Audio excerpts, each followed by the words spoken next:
Bom, a gente vai começar estudando agora, então, as integrais de superfícies de campos vetoriais. Então, integral de superfície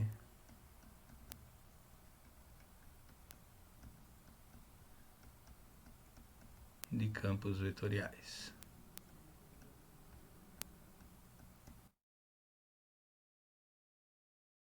Porém, o jeito como a gente vai definir integral de superfície de campos vetoriais é parecido com o que a gente fez com integral de linha de campo vetorial. Quando a gente definiu integral de linha de campo escalar, a gente não se preocupava, né, com a orientação do caminho. Porque quando a gente definiu, né, uma das aplicações era que a integral de linha de campo escalar, se esse f aqui fosse a densidade, a gente estava calculando a massa. E aí, para calcular a massa, não tinha preocupação com a orientação do caminho. Porém, quando a gente definiu integral de linha de campo vetorial, a gente definiu a integral de linha de campo vetorial como trabalho. E a gente sabe que, para calcular o trabalho, depende da orientação do caminho. Esse trabalho pode ser positivo ou negativo. Assim como a gente fez para a integral de linha, a gente está fazendo para a integral de superfície. A gente definiu também, né, que quando está resolvendo a integral de superfície de campo vetorial, uma das aplicações é que eu também estou calculando a massa. Então, assim como a integral de linha, eu não preciso me preocupar com a orientação da superfície quando estou calculando a integral de superfície de campo escalar. Porém, daqui a pouco a gente vai definir a integral de superfície de campos vetoriais. E aí, o que, que vai acontecer? A integral de superfície de campo vetorial ela é definida, daqui a pouco a gente vai entender o porquê, ela é chamada de fluxo. A gente pode pensar nisso como se fosse o seguinte, eu tenho uma superfície, uma área, né? E eu tenho, imagine um campo vetorial atravessando essa superfície, um campo F.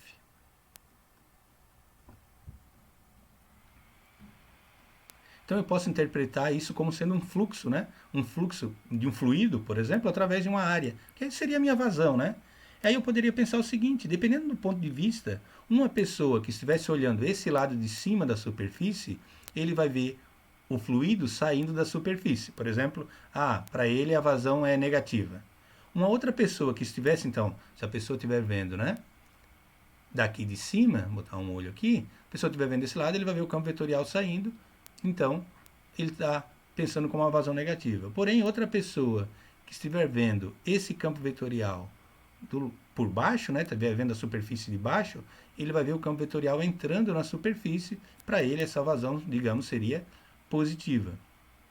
Em módulo as duas são iguais, só muda o sinal. Então, assim como as integrais de linha, que o trabalho só mudava de sinal se eu mudasse a orientação do caminho, nas integrais de superfícies de campos vetoriais, o fluxo, né, muda de sinal se eu mudar o lado da superfície que eu estiver falando. Então, para a gente precisa definir superfícies orientáveis antes de entrar em integral de superfície de campo vetorial.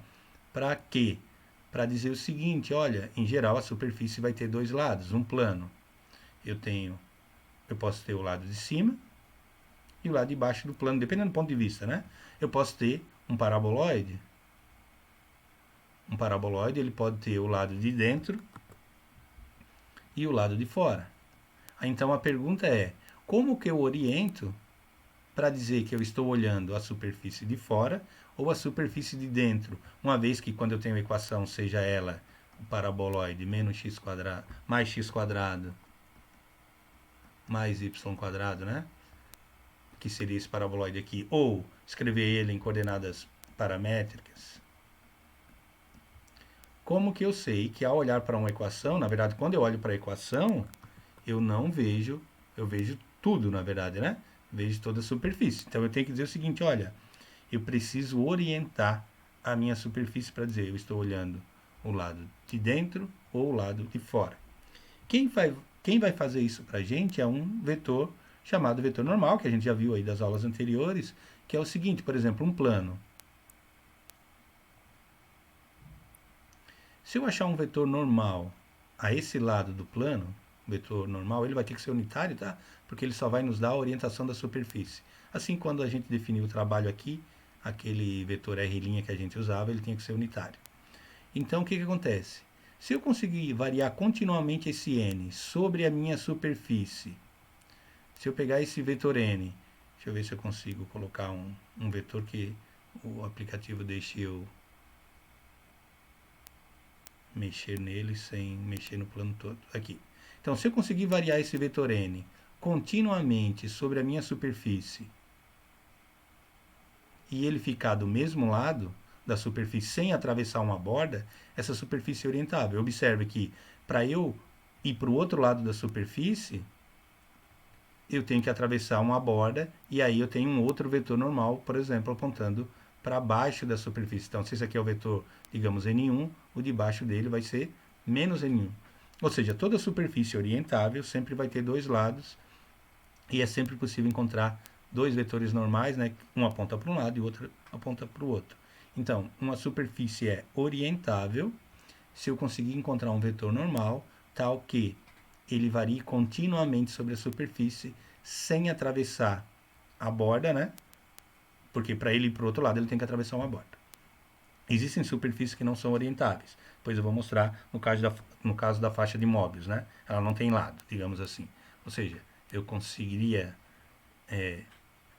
por exemplo, se eu quisesse pintar esse plano aqui, os dois lados da superfície, sem tirar o lápis do papel, é impossível, né? Porque eu sou obrigado a atravessar uma borda para pintar o outro lado. No caso da faixa de Möbius, não. Eu consigo pintar digamos, ela não tem dois lados, né? Mas eu consigo pintar a superfície inteira de uma cor só, sem tirar o lápis do papel. Depois a gente comenta sobre isso. Então vamos definir superfície orientável. Então o que seria uma superfície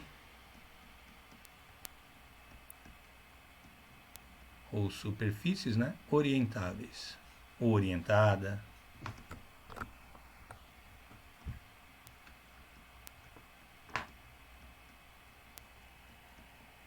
Bom, então vou fazer um rabisco aqui.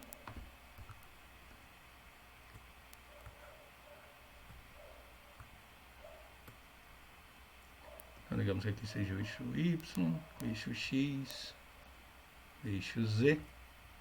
É mais ou menos o que eu acabei de falar, né? Mas vamos definir. Então, digamos que aqui eu tenha a minha superfície orientável. Então, daqui, uma superfície para ser orientável é que em qualquer ponto dessa superfície seja possível encontrar um vetor n, chamar ele de n1, né?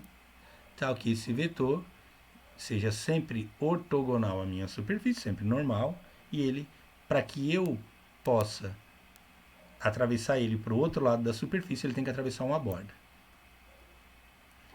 E é sempre possível, então, encontrar dois vetores. Um vetor n1 e o outro seria menos n1.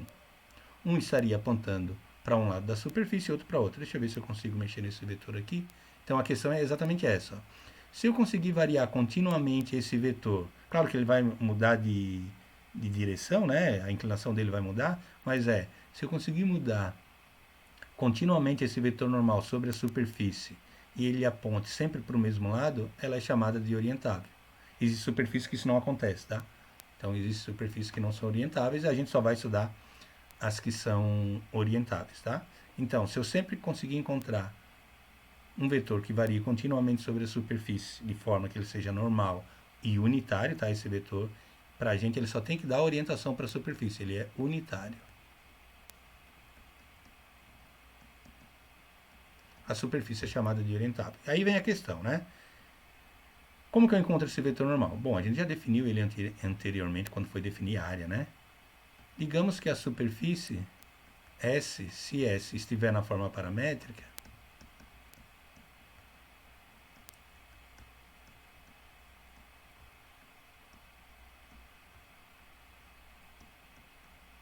se ela estiver na forma paramétrica, um R de UV, então o que a gente sabe?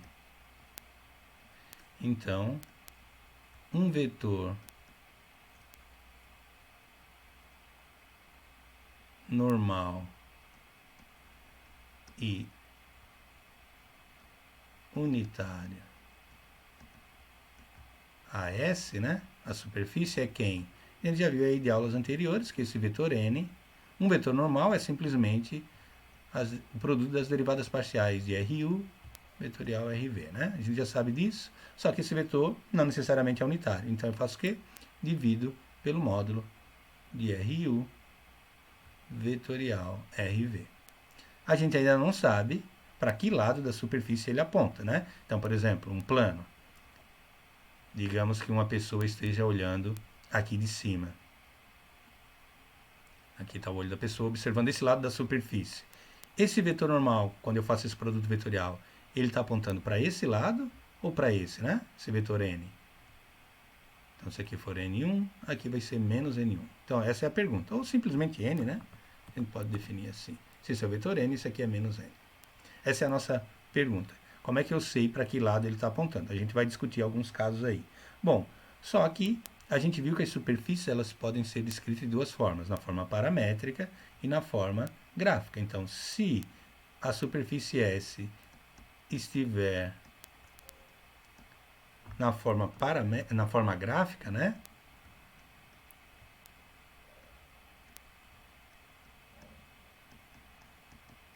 Essa minha superfície, ela é do tipo Z igual a um G de XY, a gente já viu aí de aulas anteriores. E aí, o que acontece? De novo, a gente não vai fazer tudo, né? A gente já fez anteriormente. A gente sabe que o meu N, o meu vetor normal, a superfície, que seria o produto vetorial, né? Dividido pelo módulo, a gente sabe que o produto vetorial, nesse caso, que a gente já fez numa aula anterior, Rx vetorial Ry, ele é... Esse cara é o gradiente, na verdade, né? É menos a derivada de g, que é o meu z, né? Em relação a x, e menos a derivada de z em relação a y. A gente já fez isso anteriormente, e aqui é 1. Para quem não assistiu, escreve essa superfície como um R de xy, onde a coordenada x é x, a coordenada y é y e a coordenada z é g de xy. E aí, faz as derivadas parciais em relação a x, que é 1, 0 e a derivada de g. Só que a derivada de g é o mesmo que a derivada de z, porque os dois são a mesma coisa, né? E calcula a derivada em relação a y. 0, 1 e a derivada de g ou de z em relação a y. Faz o produto vetorial, vai chegar nesse vetor. Só que o vetor n precisa ser unitário. Então, o vetor n, né? Ele vai ser o Rx vetorial Ry dividido pelo módulo do Rx vetorial Ry. São tudo vetores. Então, o meu vetor n, ele vai ser esse vetor ali de cima, né? Menos a derivada de z em relação a x, menos a derivada de z em relação a y, e 1 aqui, né? E divide isso aí pelo módulo. Bom, qual é o módulo daquele vetor ali, né? O módulo daquele vetor, ele nada mais é do que a raiz quadrada da derivada de z em relação a x ao quadrado, mais a derivada de z em relação a y ao quadrado, mais 1. A gente vai ver depois que esse vetor, que ele é unitário para ele dar só a orientação, digamos assim, quando eu definir o fluxo, né? Ele só vai definir a orientação para dizer se a superfície é positiva ou... se o fluxo, né, é positivo ou negativo. Por isso que ele tem que ser unitário, ele não deve influenciar, né? Um fluxo. Ele só serve para dar orientação. E aí o que acontece? O que a gente observa desse vetor? Lembra que eu falei ali que eu não sei para que lado da superfície esse vetor está apontando? Mas esse vetor aqui ele tem uma característica. Ó. A coordenada z é sempre positiva. Observe que a coordenada z desse vetor é sempre igual a 1. Constante igual a 1. O que significa um vetor ter uma das coordenadas sempre positiva? Significa que se eu projetar esse vetor no eixo z, então, digamos que esse vetor, ele vai ter que ter uma inclinação assim, porque esse é o vetor n. Quando eu projetar esse vetor no eixo z, ele tem uma orientação para cima, porque a coordenada z é positiva, então a sombra dele no eixo z vai ser sempre positiva. Então, se eu pegar, não importa onde esteja o meu vetor, eu sei que a sombra dele vai estar sempre apontando para cima no eixo z. Tá, Antônio, o que que isso significa? Significa o seguinte: imagina que eu tenha um paraboloide.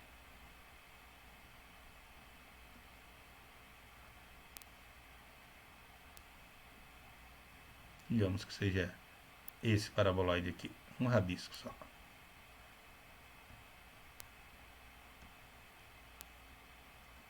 Digamos que esse seja o meu paraboloide.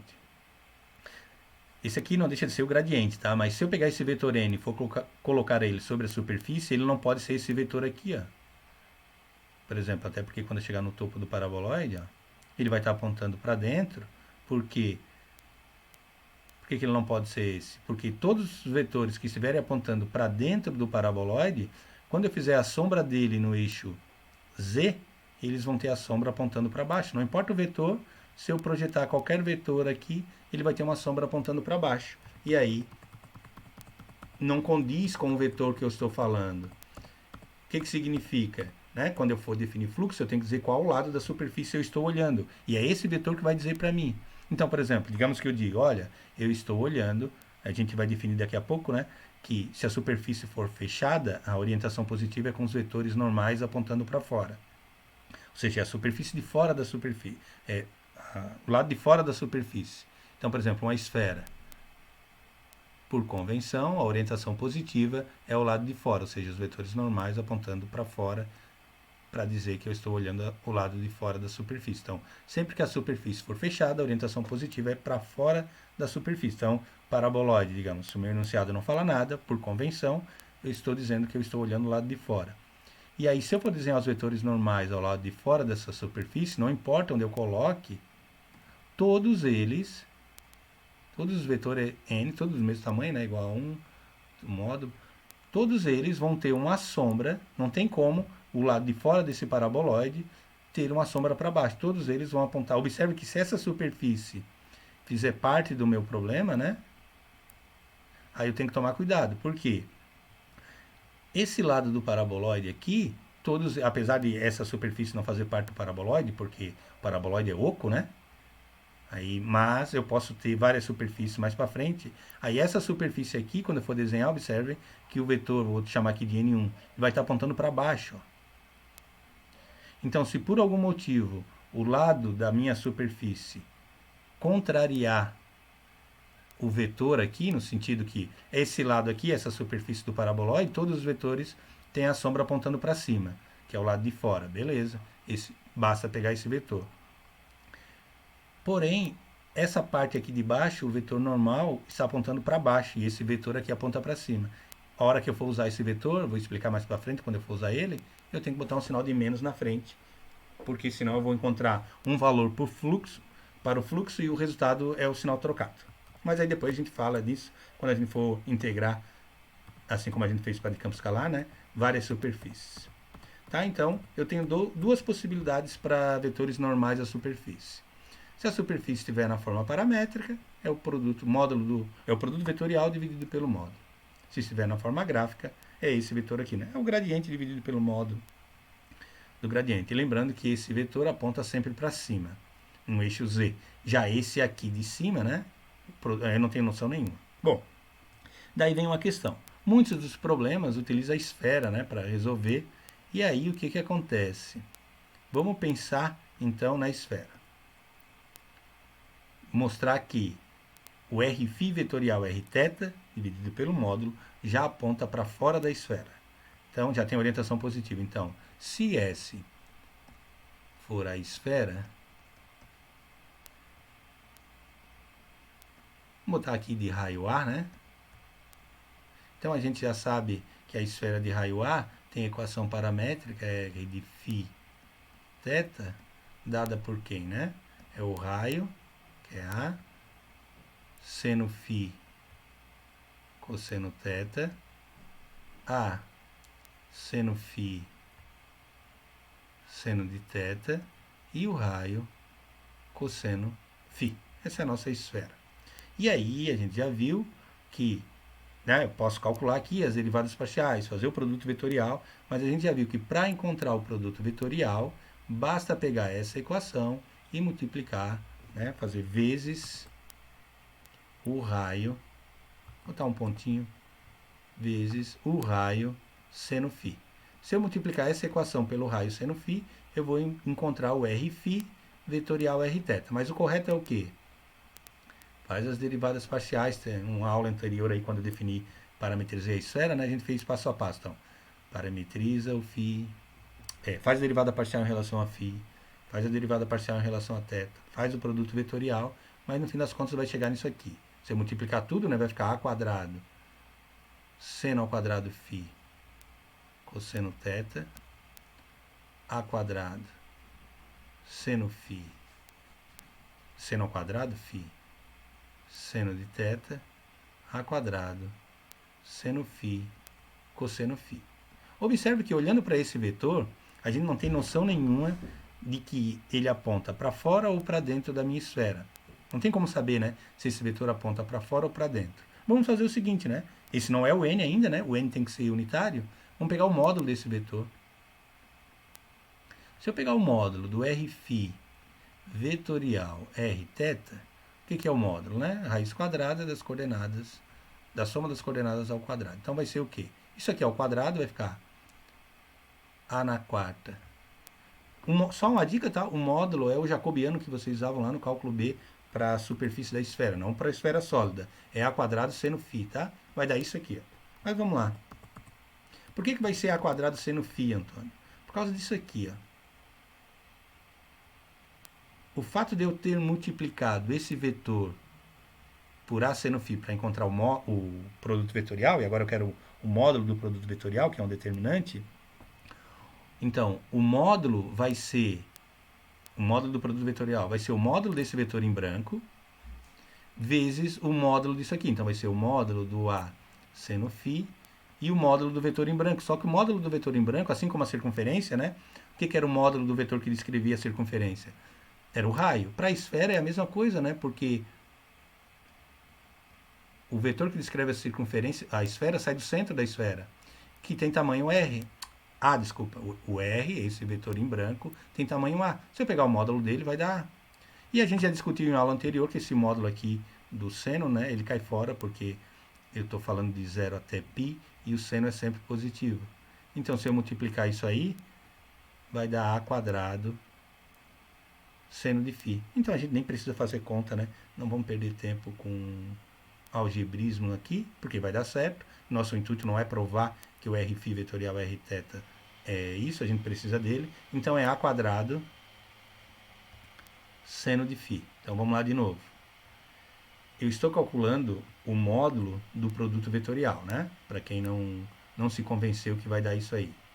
Então, o módulo do produto vetorial, do Rφ vetorial Rθ, ele vai ser o módulo desse vetor. Só que esse vetor foi multiplicado, o A seno φ, né? Pelo vetor Rφ θ. Então, se eu for pegar o módulo, vai ser o módulo disso. O módulo do produto é o produto dos módulos. Então, vai ser o módulo do A seno φ e o módulo do Rφ θ. Só que, como eu já discuti, né? O φ vai de 0 até π, o seno é sempre positivo, pode tirar do módulo. E o Rφ Rθ, de novo, né? Vou fazer aqui um pouquinho maior, que aí fica mais fácil de entender. O vetor que descreve a esfera, esse R, né?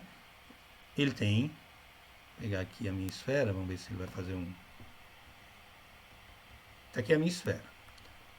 O vetor que descreve a esfera, espero que dê para ver no vídeo aí os eixos, né? Que fica mais fininho quando eu estou fazendo, mas tudo bem.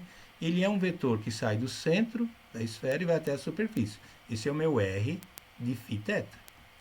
Mas isso é exatamente o raio da esfera. Então, se eu pegar o módulo, que é o tamanho desse vetor, vai dar o raio, que é o que está aqui. E A vezes A vai dar A quadrado seno φ. Então, está aí o meu Rφ vetorial Rθ. Então, o meu N, o que a gente tem, né? Que o meu N, ele é o Rφ vetorial r θ, tem que ser unitário, né? Dividido pelo módulo de rφ vetorial r θ. Por que a gente está fazendo isso? A gente quer saber que no caso da esfera, que a maioria dos problemas vão ser uma esfera, para onde aponta esse vetor n. Então, o rφ vetorial r θ a gente colocou ali, né? Era a quadrado, seno ao quadrado φ, cosseno θ. A quadrado, seno ao quadrado φ, seno de θ. E a quadrado, seno φ, cosseno φ. E aí eu vou dividir pelo módulo que a gente acabou de calcular. E o módulo disso aí eu vou botar aqui na frente, ao invés de dividir, poderia dividir a coordenada inteira, dividir por 1, né? Sobre a quadrado seno φ. Estou dividindo pelo módulo, isso aqui é o módulo. Então o que vai dar esse vetor n? Vai cancelar o a quadrado e vai cancelar o seno φ que eu tinha. Então vai ficar, o a quadrado vai sumir, vai ficar 1 seno φ, porque o seno está ao quadrado, cosseno θ, vai cancelar o a quadrado, vai cancelar um seno, vai ficar seno φ, seno de θ, vai cancelar o quadrado, vai ficar seno φ, o seno vai cancelar também, cuidado, vai ficar só o cosseno φ. Aí a gente se pergunta, peraí, parece que eu já vi esse vetor.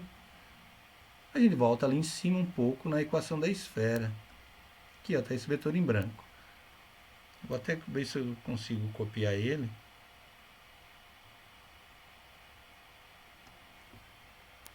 Vamos ver se eu consigo. Vou tentar de novo. Aí depois eu apago esse amarelo que ficou ali. Vamos ver se ele vai copiar aqui.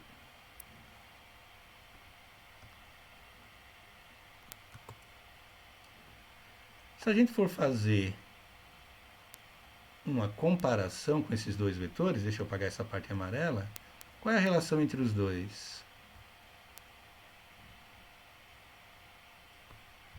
Tirando o A, esses dois vetores são iguais, né? Qual é a diferença? Ó, se eu tirar o A daqui, ó, apagar que fica melhor.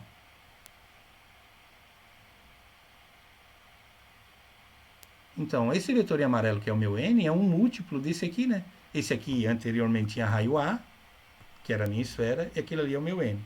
Então, vamos ver o seguinte, o que a gente pode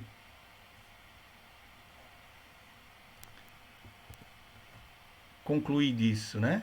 O meu n, ele é o mesmo que a esfera, porém tem raio 1, né? A esfera tinha raio A, ele era 1 sobre o raio do r φ θ ali, daquele vetor que eu acabei de apagar. A diferença entre os dois é que esse aqui, deixa eu arrumar esse φ, ficou estranho. É que esse vetor aqui, que eu tenho, em amarelo, ele é um múltiplo do r φ θ. Os dois são paralelos. A questão é, aponta para fora ou para dentro? Vamos lá desenhar a minha esfera de novo.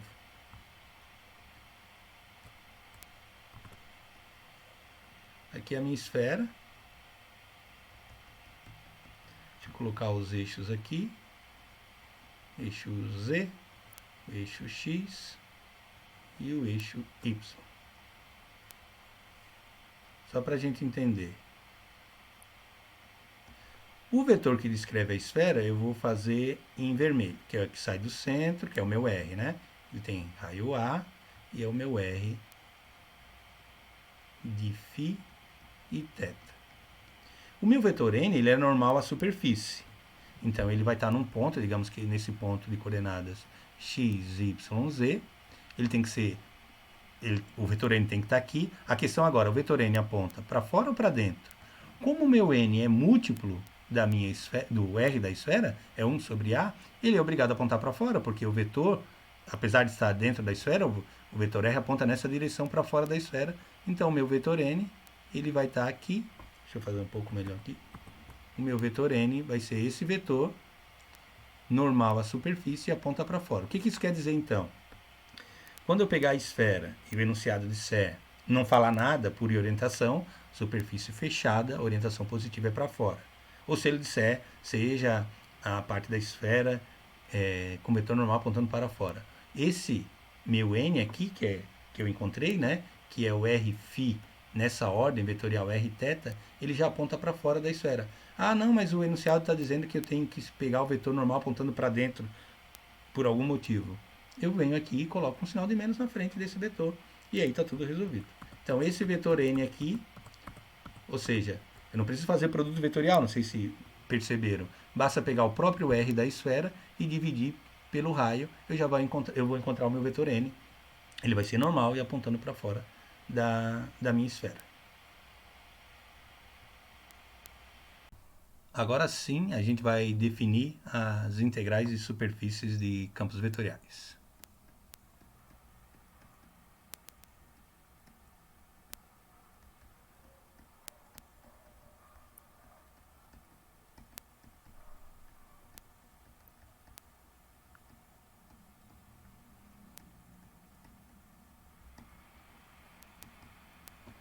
Bom, para definir, né, a integral de superfície de campo vetorial, vamos tentar fazer uma motivação.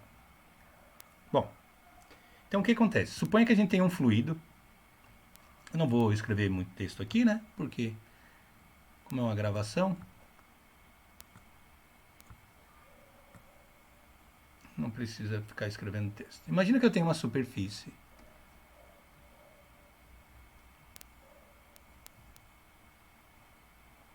Aqui está a minha superfície, uma certa área aí, né? E eu tenha um campo vetorial, imagina um fluido escoando através dessa superfície. Poderia fazer uma região circular, mas não tem problema, né? Então, o meu campo vetorial tem um campo vetorial, digamos que esse aqui seja o meu campo vetorial.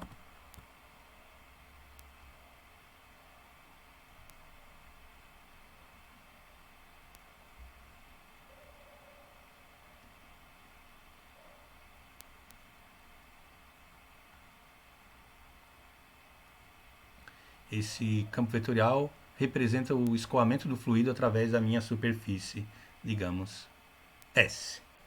Bom, aí vem a pergunta, né? Como é que eu poderia definir a vazão, né, desse fluido através dessa superfície? Digamos que esse fluido ele escoa com a velocidade, né? A velocidade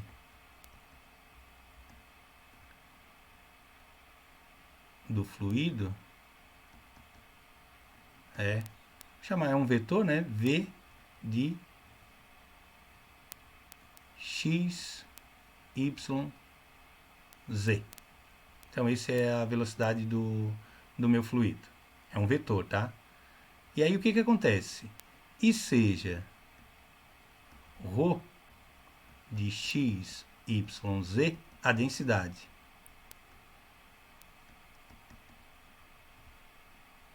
A densidade do fluido. Então, a velocidade está intrinsecamente ligada à densidade, né? Então, quanto mais viscoso, menor a velocidade, menos viscoso, maior a velocidade do fluido, digamos assim. E aí, o que a gente vai precisar dizer, né? Digamos que o lado da superfície que eu esteja observando, né, seja esse lado aqui de cima. Então, eu estou orientando a superfície, digamos assim, com um vetor n aqui, normal à superfície. Esse é o meu vetor n unitário, né? Lembrando, vetor n unitário. Exatamente para dizer o seguinte, né? Se os meus vetores aqui, o meu campo vetorial, né,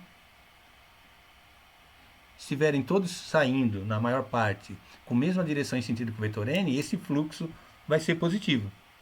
Se tiver sinal contrário, esse fluido seria, essa vazão, né, seria negativa.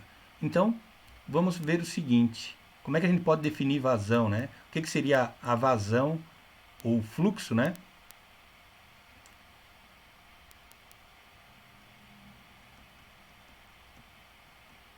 Taxa de fluxo, vamos definir assim. Ela é o que, na verdade? É a densidade vezes o ρ. A densidade não, né? A velocidade vezes o ρ, que é a minha densidade. Só que a gente pode dizer o seguinte, qual é o fluxo total, né? O fluxo total através dessa superfície ou simplesmente fluxo, tá? Vai ser o seguinte, por que a gente vai definir, né, essa integral de superfície desse jeito? Olhem só o que eu vou fazer, eu vou definir então aqui, vou dividir a minha superfície em retângulos, ou retalhos, digamos assim, né? E aí eu vou pensar o seguinte, se eu pegar uma seção dessa daqui, um pedacinho desse, ó, por exemplo, esse retângulo aqui, vou botar em branco que eu acho que vai destacar melhor. Se eu pegar um retângulo branco desse aqui, o que vai ser o fluxo desse campo vetorial através dessa superfície? Olhando para esse retângulo, eu vou pegar um pedacinho, né? Então, o fluxo, vou chamar de fluxo IJ, porque é só num pedacinho aqui, ele seria dado pelo quê? Seria dado pelo produto do ρ vezes, né, ρ de x, y, z, vezes a velocidade, que também depende de x, y, z. Vou botar só ρ e vezes v para ficar mais limpo para a gente entender. Então seria ρ vezes v vezes a área. Vou botar aqui que eu vou chamar de ΔS IJ, que é a área desse cara aqui. A gente já sabe quem é essa área, mas tudo bem. Só que qual é o problema aqui? O problema está exatamente no seguinte. Esse fluxo, eu estou olhando de que lado? Se eu estiver olhando pelo lado de baixo da superfície, eu estou olhando o campo vetorial entrando na superfície, né? Se eu estiver olhando lá de cima, como eu falei aqui, orientado com esse vetor N aqui, ó, eu estou vendo o fluxo saindo da minha superfície. É aquela convenção que eu falei. A pessoa vendo o fluxo saindo pode ser negativo e entrando positivo. Não tem problema para a gente, que a gente vai calcular depois isso. E aí o que acontece? Então eu vou inserir o vetor N aqui, ó, para dar esse vetor é unitário, para dar exatamente a orientação da superfície, para dizer se esse fluxo vai ser positivo ou negativo. Ele entra somente para isso. Ele não influencia no tamanho, digamos assim, né, desse fluxo. É só no sinal. E módulo, se eu tirar o vetor N, a resposta seria a mesma. E aí o que acontece? O fluxo total, eu teria que somar tudo, né? Então, o fluxo ao longo da superfície inteira seria um somatório, dois somatórios, na verdade, né? Porque os retângulos variam em duas direções, de igual a 1 até 1m e de j igual a 1 até 1n, desse produto aí, desse ρ vezes v vezes n ΔS e j. Só que, novamente, a quantidade de retângulos que eu pegar aqui, que é m numa direção e n na outra, pode ser pequena e o erro influenciar aí na resposta. Então, o ideal é que eu pegue uma quantidade infinita de retângulos. Então, o meu m e o meu n, eles têm que tender a infinito. E a gente sabe que limite somatório nada mais é que uma integral. Como é um somatório duplo, eu sei então que o fluxo desse campo vetorial, qual é o campo vetorial, né? Na verdade, eu já vou falar daqui a pouco, que o que vai aparecer esse ρ vezes F vezes V é um vetor, né? É um campo vetorial, né? Então, isso aqui varia continuamente sobre a superfície também.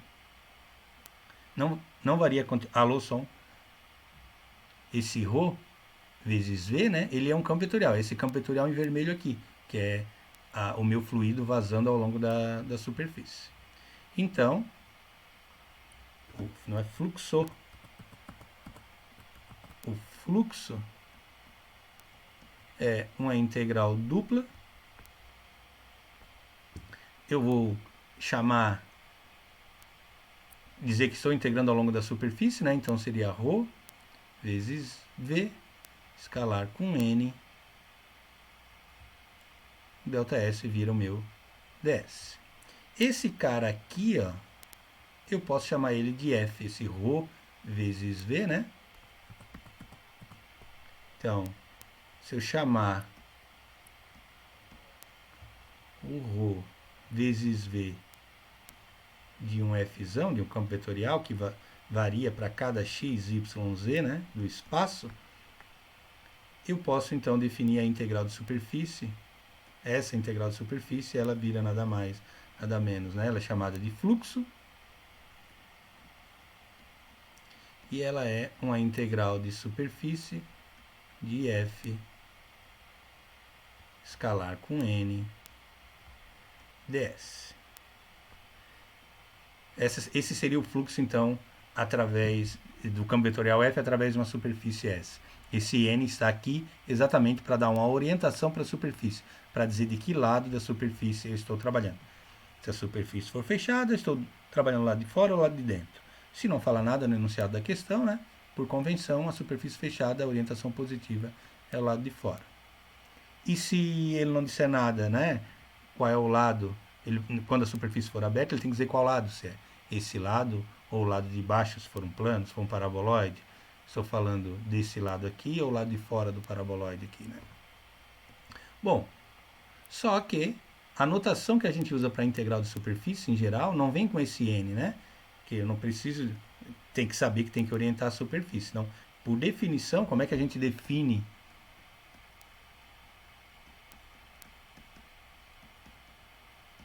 uma integral de superfície? Então, a integral de superfície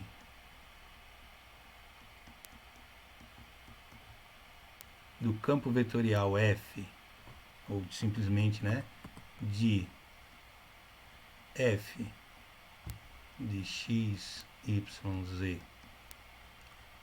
através da superfície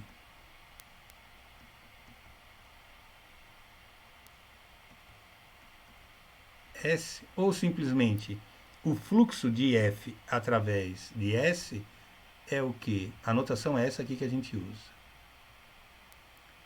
A gente não coloca o vetor N. A gente simplesmente diz que está integrando o campo vetorial F ao longo de S. E faz esse produto escalar aqui, coloca o ds com uma seta em cima para indicar o seguinte: eu estou integrando o campo vetorial F ao longo da superfície S. Esse ds que está com a seta em cima aqui é para lembrar que eu preciso, né, que é como se fosse um vetor, eu preciso dar uma orientação. É igual o dr lá da integral de linha, já vou fazer uma analogia, a mesma coisa, tá? Então esse ds, que é um RU vetorial RV da vida, ele está aqui para lembrar o seguinte: tu tem que orientar a tua superfície, tá? Então, essa integral aqui, quando tu for fazer, tu tem que lembrar o seguinte: olha, tu tem que dar uma orientação para a tua superfície, dizer de que lado tu estás trabalhando, então esse ds aqui vira um n ds qualquer. Aí esse ds que eu tenho aqui é aquele elemento de área que agora é o módulo do RU vetorial RV. Bom, aí o que acontece? Se a gente for fazer uma analogia com as integrais de linha, antes da gente avançar para o primeiro problema, é o seguinte, né? Nas integrais de linha de campo escalar, era a integral de linha de campo escalar de f de x, y, z, ds. Esse ds da integral de linha é comprimento, né? Não é a área. O que a gente fazia? Parametrizava o caminho de um A até B.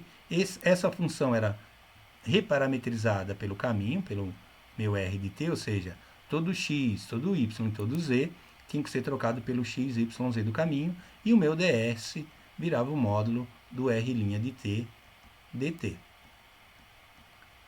Se a gente for fazer analogia com a integral de superfície de campo escalar, que a gente fez nas aulas anteriores, então aqui, se eu integrar uma integral de superfície de campo escalar, f de x, y, z, ds, isso aqui também vai ser, eu vou parametrizar a minha superfície numa região D, o meu f vai ter que ser reparametrizado pela superfície, r de uv.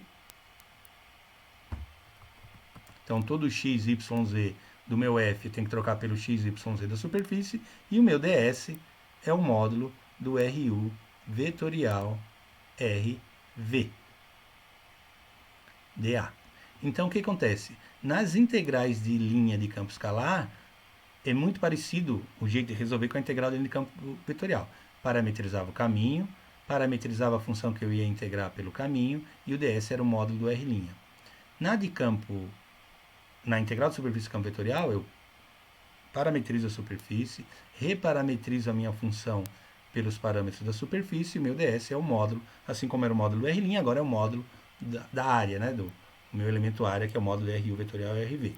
Aí vamos tentar ver se, para integrais de superfícies, vai acontecer a mesma coisa. Então, o que acontece aqui? Vou apagar isso aqui. Olhem só. Se eu continuar aqui, o que eu posso observar? Vamos pegar o seguinte. Se a superfície S estiver na forma paramétrica, R de UV, o que acontece? A gente viu na aula anterior que o N, aula anterior não, né? Nessa aula, que o N é o RU vetorial RV dividido pelo módulo de RU vetorial RV. E o meu ds de aulas anteriores, a gente sabe que é o elemento área, né? Esse ds aqui é o módulo do RU vetorial RV dA, o meu elemento área.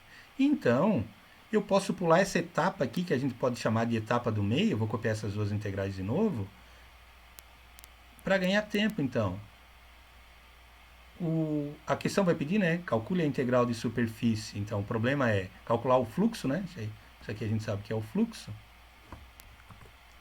Calcular o fluxo do campo vetorial F ao longo da superfície S, uma superfície orientável, eu precisaria, né? Preciso dar uma orientação para a minha superfície, multiplicando esse vetor F por um vetor N unitário, e aqui fica o meu ds. Só que agora, olhem só, se eu observar o que eu tenho ali em cima, essa integral de superfície vai ser resolvida como? É exatamente igual às integrais de campos escalares ou de linha. Eu parametrizo a minha superfície, então, ao longo, os meus parâmetros vão estar numa região D. O meu F vai ser reparametrizado pelos parâmetros da minha superfície, pelo meu R de UV. E o meu N eu troco por isso aqui. É o RU vetorial RV dividido pelo módulo do RU vetorial RV. E o meu dA, que nada mais é que o módulo do RU vetorial RV dA. Esse é o meu ds, né? Não é o meu dA. Meu ds, que é o módulo. Módulo com módulo eu posso cancelar. E aí eu fico então o quê? Que a integral de superfície de F ds, né? Para ser resolvida, eu posso usar em alguns casos esse vetor n, mas eu posso pular essa etapa do meio e vir direto para a etapa final. Ela vira uma integral de superfície ao longo da região D. Então, parametrizo o meu F pela superfície, pelos parâmetros U e V da minha superfície, e escalar com o meu RU vetorial RV, sem módulo.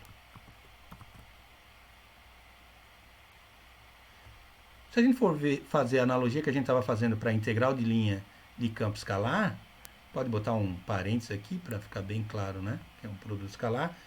Se eu for fazer analogia, é a mesma com a integral de linha. Como é que eu resolvi a integral de linha de campo vetorial FDR, quando estava calculando o trabalho?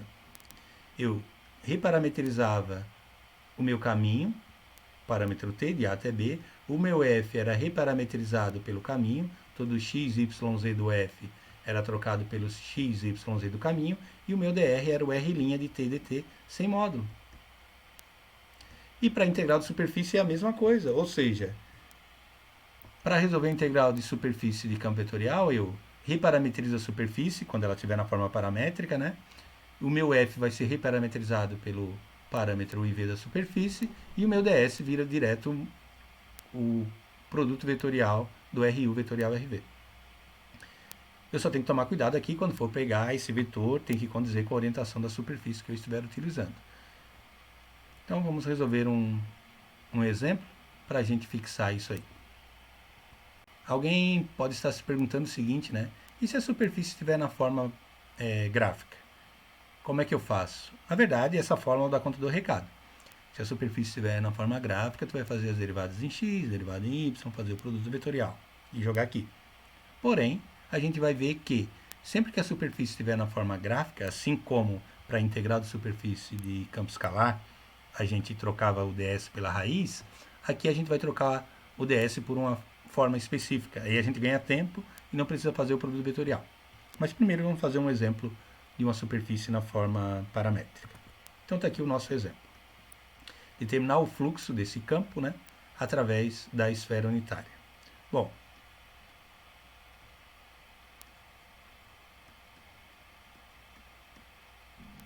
então o que a gente sabe? Primeira coisa, eu preciso encontrar uma representação paramétrica para essa esfera. Então essa esfera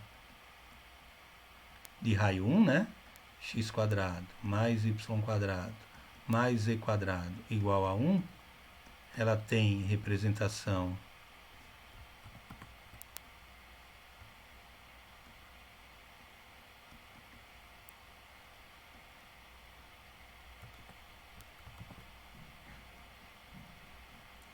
paramétrica, né? A gente já sabe.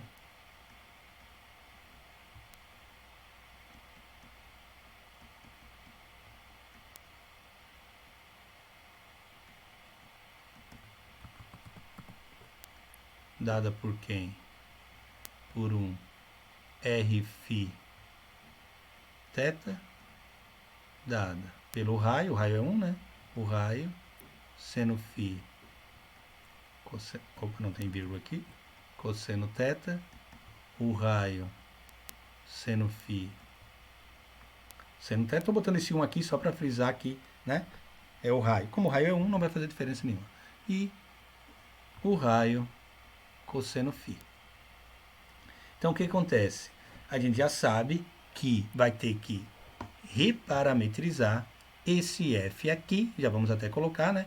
Cada xyz do meu f vai ter que ser trocado pelo xyz da minha esfera. Então, de f de xyz igual a z, y, x, eu vou ter o quê?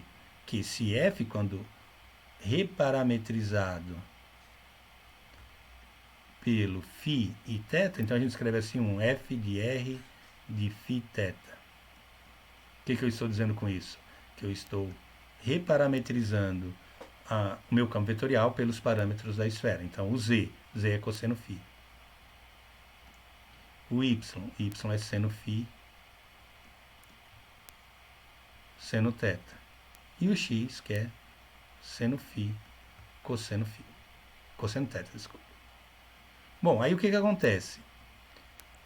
Olhando na integral, eu sei que vou ter que fazer o produto vetorial, escalar, desculpem, do f com esse produto vetorial aqui, que é o RU vetorial RV. Observe que o enunciado não falou nada de que lado da superfície ele está trabalhando. Por padrão, a superfície é uma esfera, ela é fechada, a orientação positiva é para fora da superfície. Então eu vou pegar o n que a gente fez lá anteriormente. Observe então que a gente precisa encontrar, né, um vetor normal à superfície. Observe que agora esse vetor aqui não é mais unitário. O fato de ser unitário foi jogado fora. Daí o que acontece? A gente já viu, né, que se eu fizer, como é uma esfera, se eu fizer o produto vetorial na ordem φ e θ, né, eu encontro um vetor normal à esfera. Então, um vetor normal, não precisa ser unitário, normal à esfera, e apontando para fora, né?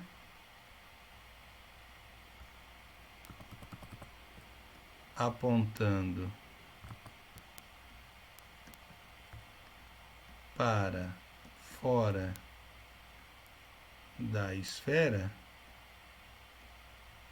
é quem? Ele não precisa ser unitário. Aí lembra que eu fiz, né? Que é o seguinte: se eu pegar esse r φ θ e multiplicar pelo raio seno de φ, eu encontro o meu r φ θ. O correto seria o quê?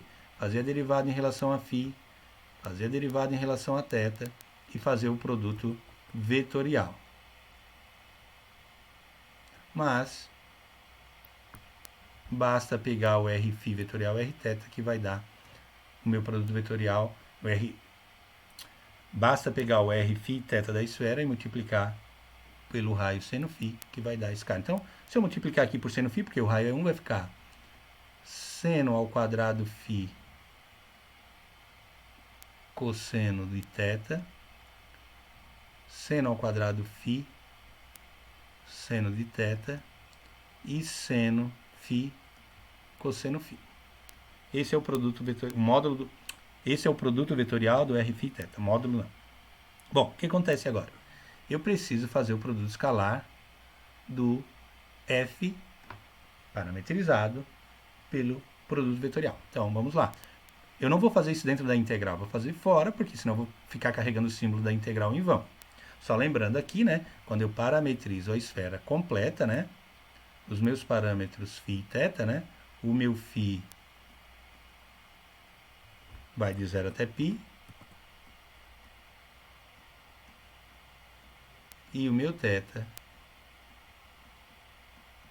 vai de 0 até 2π. Eu vou precisar depois. Mas, vamos lá então fazer o produto vetorial desse vetor em vermelho com esse aqui em branco. Então, o f, não é produto vetorial, produto escalar. O f escalar com r φ vetorial Rθ vai ser, então, vamos lá, cosseno φ, seno φ, seno de θ, seno φ, cosseno de θ. Esse é o f escalar com esse cara aqui. Vou tentar copiar e aí eu colo aqui.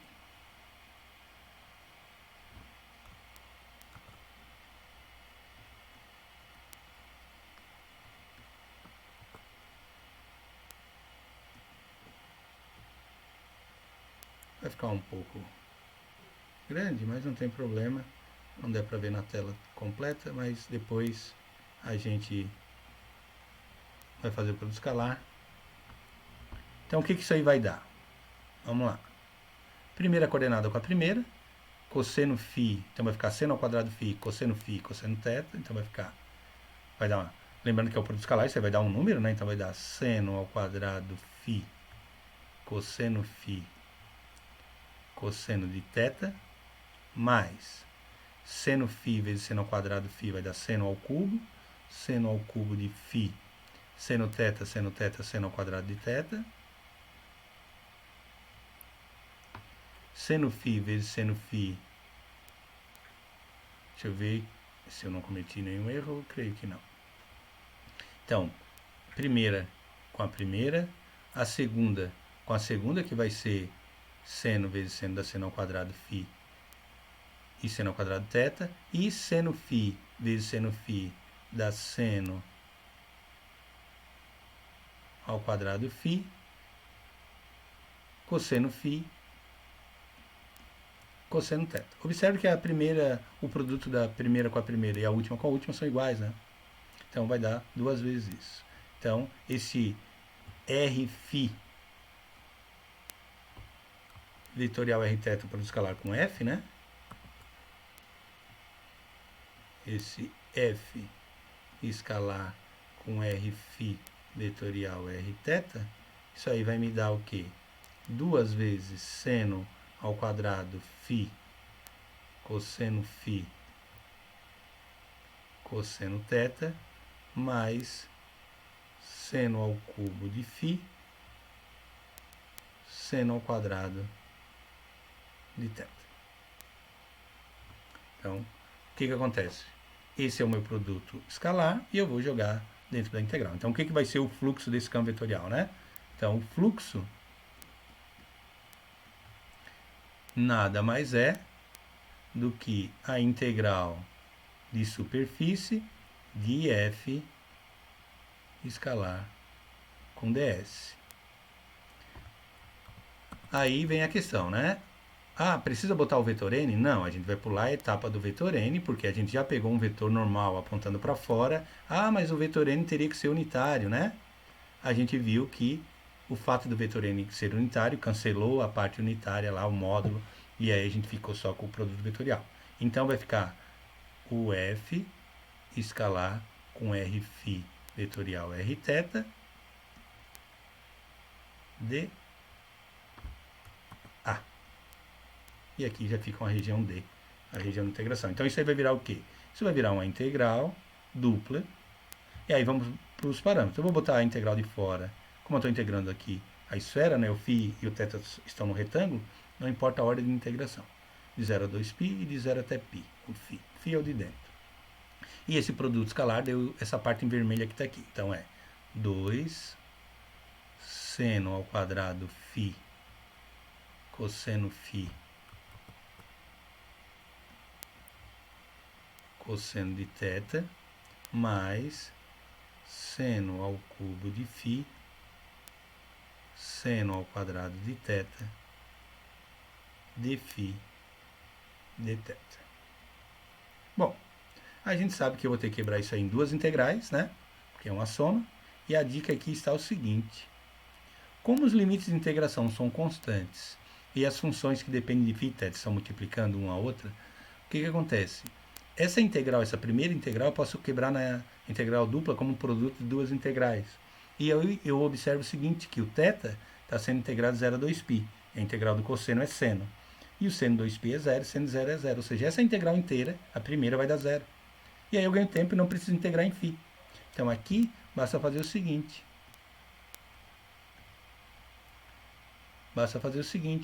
Uma integral de 0 a 2π de... Posso tirar aquele 2 da integral, né? De cosseno de θ de θ. E ficaria a integral de 0 até π de seno ao quadrado φ cosseno φ de φ. Mas, aqui também vou fazer uma integral dupla. Uma integral vai ser a do φ, né? De 0. A do θ eu vou botar por fora aqui, então. Seno ao quadrado θ de θ. E a integral de dentro vai ser a integral de 0 até π de seno ao cubo de φ. Uma dica, né? Integral de potência ímpar, a gente deve sempre guardar um fator. Então, seno ao cubo eu vou escrever como seno ao quadrado vezes seno. Ou usa a recorrência da tabela, ou vamos guardar um fator. Como sempre que a potência for ímpar, tu guarda um fator da função e escreve a outra como potência par. Aqui nós vamos usar a identidade, para aqui a gente vai usar outra. Bom, então o que acontece aqui? A primeira integral aqui, essa aqui, vai dar zero, né? Porque a integral do cosseno é seno de θ, de 0 até 2π. Só que quando eu substituir o 2π, sendo 2π é 0, sendo 0 é 0. Então essa integral inteira é 0, vezes essa integral aqui. Nem preciso resolver, né? Porque ela inteira vai dar 0. Aí o que acontece agora? Essa primeira integral, nós vamos usar a seguinte identidade. Seno ao quadrado mais cosseno... seno ao quadrado é meio de 1 menos o cosseno de 2θ. Ninguém precisa demonstrar, a gente usa ela, pronto. E essa segunda integral, vou botar em vermelho a segunda integral. A gente vai usar a identidade que seno ao quadrado mais cosseno ao quadrado é igual a 1. Então, seno ao quadrado é 1 menos o cosseno ao quadrado de φ. É diferente dessa identidade aqui. Então, para potências pares, a gente usa essa identidade. Para potência ímpar, guarda-se um fator e usa essa identidade aqui. E aqui fica o nosso seno φ de φ. Bom, a primeira integral deu 0, né? Então, isso aqui vai ficar igual a 0. Então, nem preciso colocar. Vai ficar mais a primeira integral ali. Então, vai ficar a integral... Já vamos integrar, né? Integrando em θ, vai ficar meio. Meio do quê? Integral de 1 dθ é θ. Menos a integral do cosseno de 2θ é seno de 2θ sobre 2. De 0 até 2π. De novo, essa integral não contribui em nada. É 0 essa parte. Vezes. Aí essa integral. Aí aqui tu chama o cosseno de φ de u. Aí a derivada do cosseno é menos seno, né? Então vai ficar menos seno φ de φ igual a du. Então eu já vou botar o menos desse lado. Seno φ de φ é menos du. E aí eu fico então com a integral. Mudei de parâmetro. 1 menos u quadrado, porque o cosseno eu chamei de u. 1 menos u ao quadrado. O seno φ de φ é menos du. Posso jogar esse menos lá para frente da integral, ou mudar a ordem aqui, né? U quadrado menos 1, que eu acho que é mais fácil. Então, essa daqui vai ficar 2π sobre 2, vai ficar π, vezes... Aí a gente já pode fazer direto, vai ficar isso aqui, né? Vai ficar u quadrado menos 1 por causa do menos ali, ó. Então, a integral de u quadrado é u ao cubo sobre 3, menos u. E quem é o nosso u, né? Então, vai ficar π. Nosso u é cosseno φ. Cosseno φ ao cubo sobre 3, menos u, que é cosseno φ. De 0 até π, que é de onde vai o φ. Então, isso aí vai ficar π, que multiplica cosseno ao cubo de π, cosseno de π é menos 1 ao cubo é menos 1, menos 1 terço,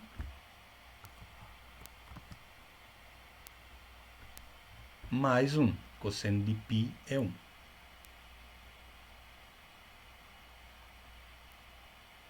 Pode ser só um parênteses, não tem problema. Menos, agora, vou substituir o limite inferior.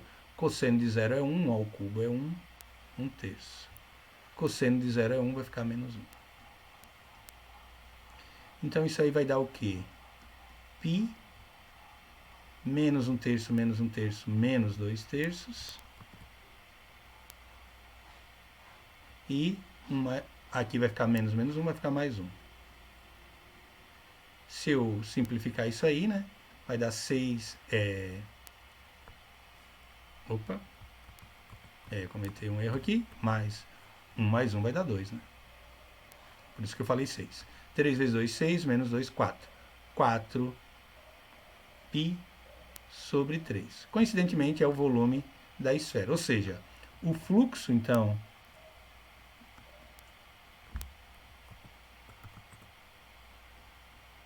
O fluxo daquele campo vetorial F através da superfície da esfera, né? Que a gente calculou usando a integral da superfície, é 4π sobre 3. E aí, agora a gente vai fazer um outro exemplo, que é o seguinte. E se a minha superfície não estiver na forma paramétrica? Ou seja, aqui eu parametrizei a esfera, né? Usando os parâmetros φ e θ. Se eu usar o próprio x e y como parâmetro, essa expressão que a gente tem aqui para o fluxo, né, ela muda um pouco.